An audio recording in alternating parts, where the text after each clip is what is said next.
Hello and welcome back to Solomon's Cave. In this series, we are going through Genesis 1 verse 1 and 2 and we have reached the word Hashamayim, commonly translated as the heaven, or more traditionally, the heavens.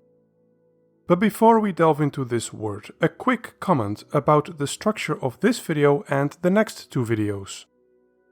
In this video, we'll explore the word Hashamayim. In the next video, we will look at Haaretz, the earth, and the video after that will be about the combination of the words Shamayim and Eretz to see how the combination heaven and earth is more than just the sum of its parts. Alright, Hashamayim.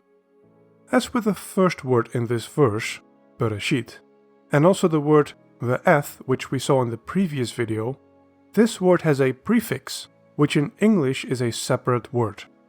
In this case the prefix is ha, and it is the definite article the. If you remember, in the last video we saw that the word eth marks the direct object, or the thing that is being created.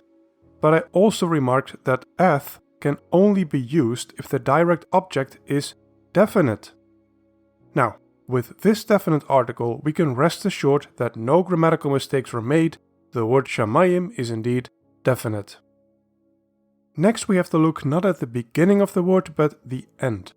For you may remember from the video about Elohim that if a word ends in im, it tends to be plural, even though it also turned out that Elohim is a bit of a special case. Here, Shamayim, hold on. I said that if the word ends in im, but this word ends in ayim. What's up with that?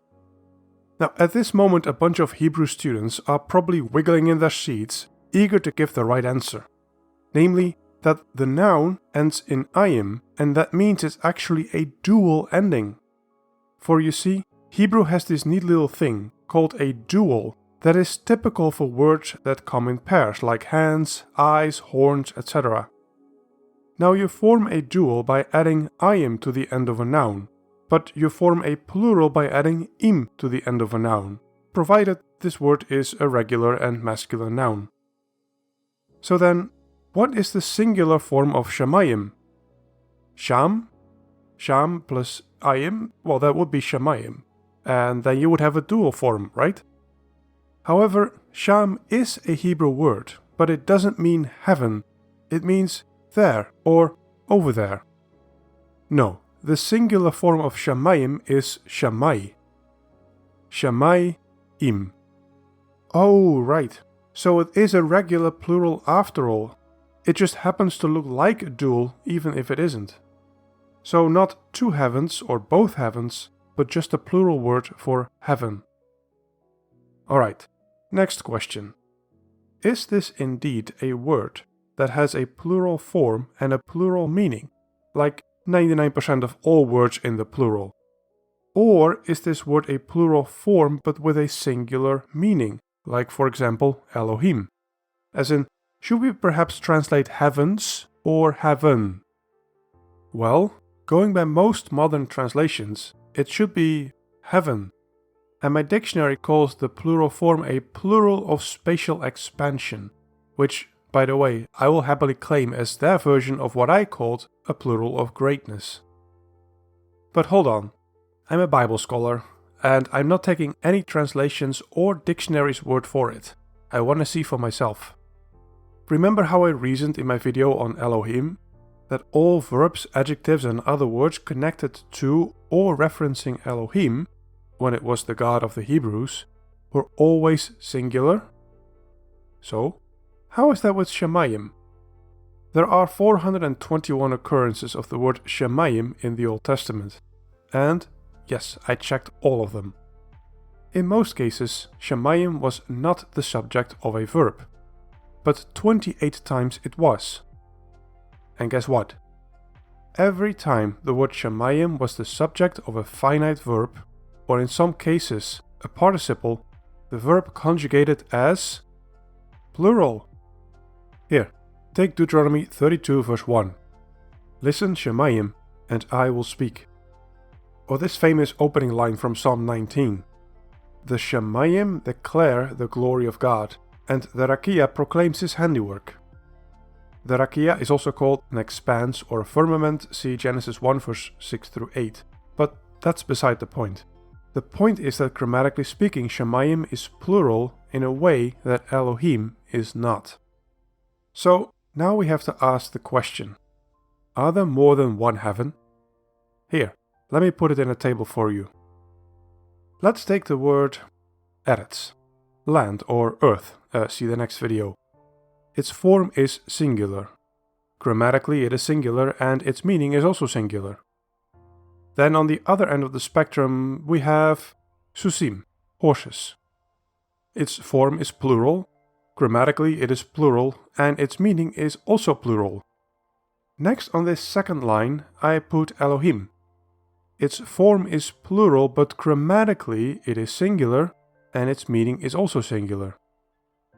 And then here I will put Shamayim. Its form is plural and grammatically it is also plural. But what about its meaning? Could it still be singular? Now what I mean is this. There's a semi-precedent for this potentially in Hebrew, and there's an analog in English. Let's start with the English analog and the personal pronoun they.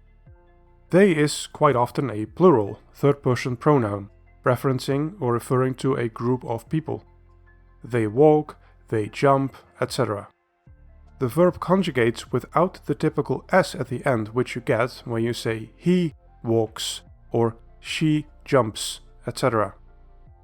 But sometimes they can be used to refer to a single individual of undetermined gender.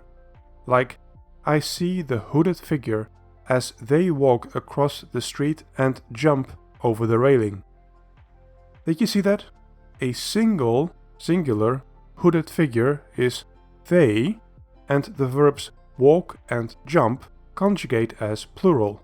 This is because they is grammatically plural and behaves as such, even if it refers to a single object or in this case, person. But that's English. What about Hebrew?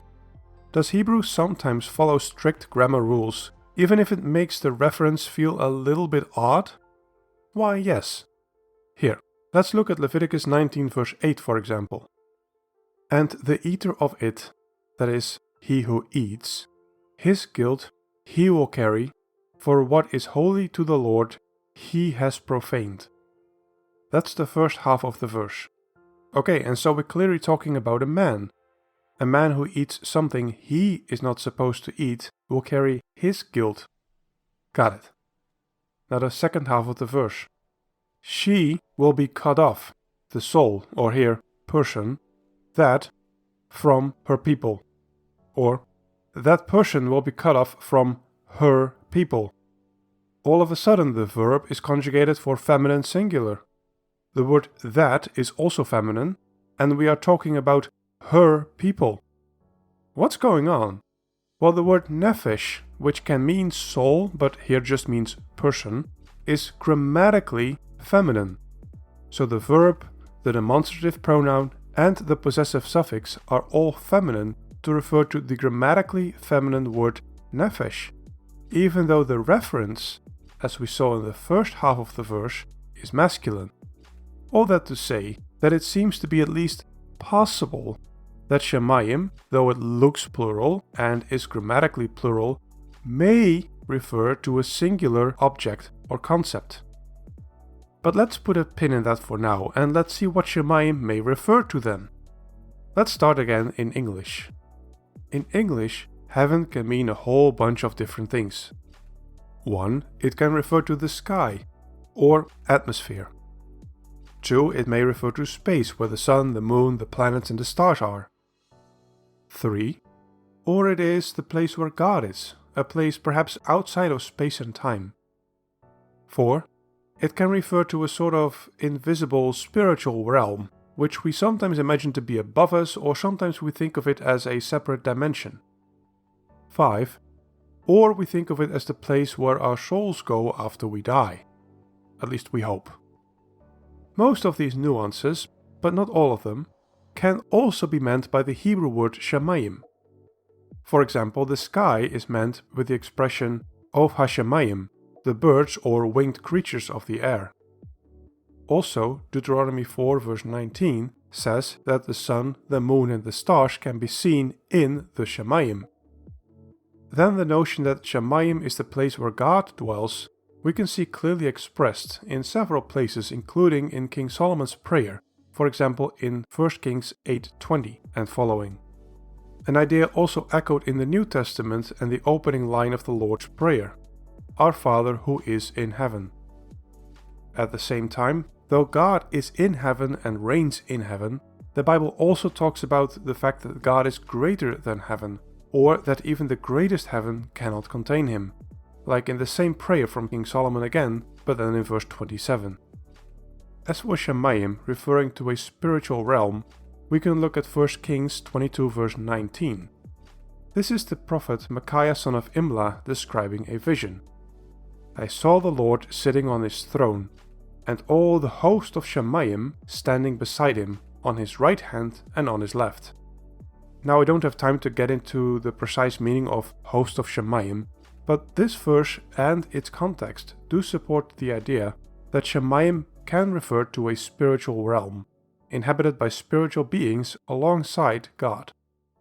However, Hashamayim is not used to describe the place where we go after we die, at least not in the Old Testament.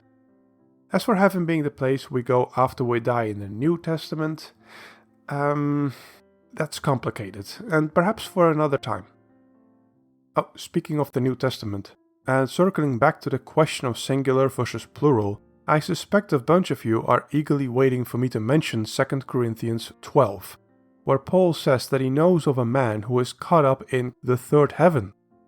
An intriguing notion, causing one to ask how many heavens there are. Now I haven't looked into this passage too deeply, but it does seem that a plurality of ancient Jewish texts from around this time seem to describe the belief that there were three heavens. The sky or the atmosphere is number 1, the place where the sun, the moon and the stars are is number 2, and the place where God resides is number 3. So you might think then, oh, that solves our singular plural question. Hashamayim is plural because it refers to these 3 different heavens. But not so fast. In fact, this may actually prove the opposite, since if it were true, and if Hashamayim is indeed plural because it refers to these 3 different heavens, then whenever it refers to just one of these 3, it should be singular, right? But what do we see instead? I already mentioned the Of Hashamayim, the winged creatures of the sky. If the sky was one of those 3 heavens, then why not use the singular here? And the same is true when either of the other 2 heavens is referred to. It is always in the plural. Therefore, even if in some texts Hashamayim may refer to more than one place called heaven, it is not plural because it refers to more than one heaven. It is plural because of some other reason.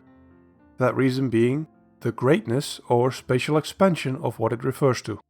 The sky, space, or the spiritual realm where God is. Now that we have all these possible meanings or nuances of the word Hashamayim, which of them is meant or emphasized in Genesis 1 verse 1? Just one of them? A few of them? Only the physical ones? Perhaps the spiritual ones? Or perhaps all of them? Hold that thought for 2 videos from now.